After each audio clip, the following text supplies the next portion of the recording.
प्रेक्षक हो, वेद पुराणामध्ये शास्त्रामध्ये सांगितल्या गेलेल्या अश्वमेध यज्ञाबद्दल तुम्ही नक्कीच ऐकलं असणार। अगदी प्राचीन मध्ययुगीन भारताच्या इतिहासापासून हा यज्ञ केले गेल्याचे पुरावे आहेत।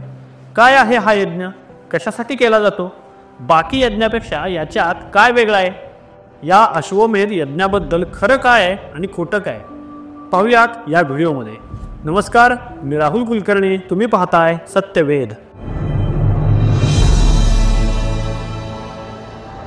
भारतीय संस्कृती जिच्यावर प्रामुख्याने वैदिक संस्कृतीचा पगडा आहे। बऱ्याचदा प्रथा, परंपरा, रीतिरिवाज या वेदांमधून, पुराणांमधून, शास्त्रांमधून आलेले आहेत। वैदिक संस्कृती, हिंदू संस्कृती ही पहिल्यापासूनच सहिष्णू धोरणांची आहे। तरीही प्राचीन वैदिक ग्रंथांमध्ये, वेदांमध्ये अशा रूढी, चालीरीती, आहुती, यज्ञाचे प्रकार सांगितले गेलेत, ज्यामुळे लोकांच्या धार्मिक, आध्यात्मिक तत्वांवर आजही मतभेद होतात। आता ही गोष्ट वेगळी की या सगळ्या पौराणिक साहित्याचं वारंवार पूर्वग्रहदूषित लिखाण केलं गेलं आणि मूळ लिखाणाचा अर्थ बदलून टाकण्यात आला। याचंच एक उदाहरण म्हणता येईल, ते म्हणजे अश्वमेध यज्ञ। अश्वमेध यज्ञ प्राचीन भारतात मोठमोठ्या राजांकडून केला जायचा। फक्त राजालाच आणि शाही परिवारालाच हा यज्ञ करण्याची परवानगी होती। आपली सत्ता, ताकद सिद्ध करण्यासाठी, प्रजेच्या सुख समृद्धीसाठी हा अश्वमेध यज्ञ केला जायचा। हा यज्ञ करणं त्या काळी खूप खर्चिक आणि धाडसाचं काम होतं असं म्हणतात। या यज्ञाच्या आहुतीसाठी सगळ्यात पहिल्यांदा एक मोठा शुभ्र पांढरा घोडा राज्याच्या सीमेवर सोडला जाईल। त्या घोड्याच्या बरोबर राजाचं काही सैन्यही जाईल। यज्ञाच्या आहुतीसाठी शर्त अशी होती की तो घोडा 1 वर्षाच्या कालावधीत जेवढ्याही शेजारच्या राज्यात फिरेल ते राज्य, ती जमीन या राजाच्या मालकीची होईल। जर यावर कोणाला आपत्ती असेल तर त्या घोड्याला पकडून राजाच्या सैन्याबरोबर युद्ध करावं लागेल। या 1 वर्षाच्या काळामध्ये त्या घोड्याला कोणतीही इजा, दुखापत होणं, त्या घोड्याचं कोणत्याही मादा घोडीबरोबर संबंध ठेवणं किंवा त्या घोड्याचं मरण ही यज्ञाच्या प्रक्रियेमध्ये खंड पाडू शकत होतं। जर तो घोडा मेला तर दुसरा घोडा त्या घोड्याची जागा घेऊ शकतो।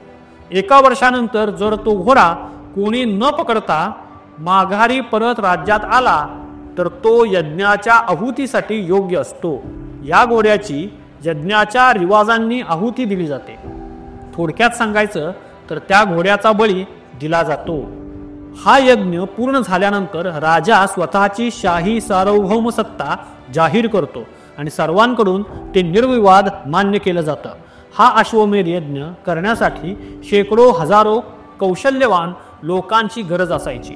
मग त्यात विधी करणारे, मंत्र म्हणणारे, आहुती देणारे, याशिवाय आहुती बळी देण्यासाठी शेकडो प्राण्यांचीही गरज असायची। प्रत्येक विधी हा तंतोतंत करणं भाग असायचं। आहुतीच्या घोड्याला राज्याबाहेर पाठवण्याआधीही एक विधी केली जायची। त्यानंतरच्या 1 वर्षाच्या काळातही वेगवेगळ्या दानधर्मांच्या बळीच्या विधी केल्या जायच्या।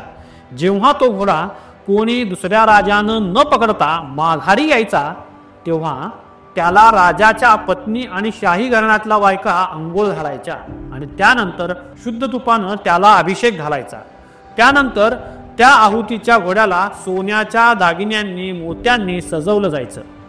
काही संदर्भाप्रमाणे 101 मोत्यांच्या मण्यांपासून आभूषणं बनवून त्या घोड्याला घातली जायची। त्या घोड्याच्या बरोबर इतरही अनेक प्राण्यांची आहुती बळी यज्ञाच्या वेळी दिली जाई। हे इतर वेगवेगळे प्राणी वेगवेगळ्या देवतांसाठी आहुती असत। एका लिखाणाप्रमाणे एकूण 609 प्राणी या यज्ञात बळी दिले जात। यज्ञाच्या दिवशी हे सगळे प्राणी घोड्यासहित यज्ञामध्ये बळी दिले जात। घोड्याला बळी देण्याआधी त्याचा गळा दाबून जीव घेण्यात येई। त्या रात्री या मृत घोड्यात वेगवेगळ्या देवतांचा वास असायचा असं सांगितलं जात। वेदांच्या मंत्रोच्चारात ती पूर्ण रात्र राण्या, शाही घराण्यातल्या बायका आणि पुजारी त्या मेलेल्या घोड्याच्या बरोबर काढत। दुसऱ्या सकाळी त्या मृत घोड्याला कापलं जाईल।